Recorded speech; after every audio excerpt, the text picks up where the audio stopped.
मालूमात में इजाफा कैसे होगा और सवाल करना क्यों जरूरी है। सवाल इस्तराब हक है। ये क्यों है, ये कैसे है, क्या यही हक है। बिस्मिल्लाहिर्रहमानिर्रहीम। अल्लाहुम्मा सल्ली अला मुहम्मद व आलिहि व इतराती बिअदद कुल्ल मालूम लका। नाज़रीन, आजकल हमारे मुआशरे में हमसे कोई सवाल कर ले तो हम फौरन बुरा मना जाते हैं कि इसने क्यों पूछा। हम तंग होने लगते हैं। इसकी एक बड़ी वजह इल्म और मालूमात में कमी है। आज मैं आपको बताने की कोशिश करूंगा कि हमारी मालूमात में इजाफा कैसे होगा और सवाल करना क्यों जरूरी है।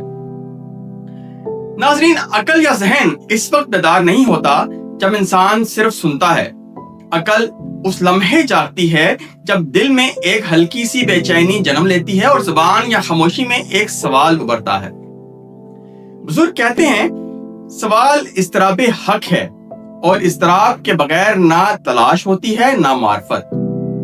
सवाल ज़हन को हरकत देता है, सुकूत के जमूद को तोड़ता है और इंसान को महज मान लेने से निकालकर खुद देखने, खुद सोचने और खुद पहचानने की राह पर डाल देता है। जो सवाल नहीं करता रवायतों में सो जाता है और जो सवाल करता है वो हकीकत की दहलीज पर जाग उठता है। कुरान हकीम इंसान को बार बार झंझोड़ता है, सवाल करने की दावत देता है, गौर व फिक्र पर उभारता है। सूरत अल बकरा आयत नंबर 44 में अल्लाह फरमाता है, अफला ताकिलून, क्या तुम अकल से काम नहीं लेते।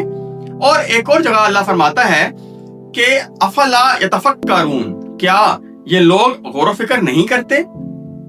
ये आयात हमें बताती हैं कि खामोश तकलीद मतलूब नहीं, सोच, तदब्बुर और सवाल मतलूब है। ये क्यों है, ये कैसे है, क्या यही हक है। ये सवालात वो चिराग हैं जो अंधी तकलीद के अंधेरे में जलते हैं और इंसान को शऊर, तहकीक और हिकमत तक ले जाते हैं। सूफी और अल्लाह के प्यारे जानते हैं कि सवाल दरअसल एतराज नहीं बल्कि कुर्बत की ख्वाहिश है। यह रब से दूरी नहीं बल्कि रब तक पहुंचने की पहली सदा है। यूं कहा जा सकता है कि सवाल वो कुंजी है जो अकल के बंद दरवाजे को खोल देती है, और जिस दिन इंसान ने सवाल करना छोड़ दिया उसी दिन उसकी अकल ने भी सांस लेना छोड़ दिया। लिहाजा सवाल करना सीखिए, क्योंकि सवाल मालूमात से आगे शऊर तक पहुंचने का रास्ता है।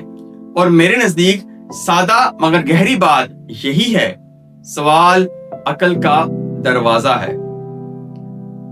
अपनी दुआओं में याद रखिएगा, अपने प्यारों का ख्याल रखिएगा। अस्सलामु अलैकुम वरहमतुल्लाहि वबरकातुहू।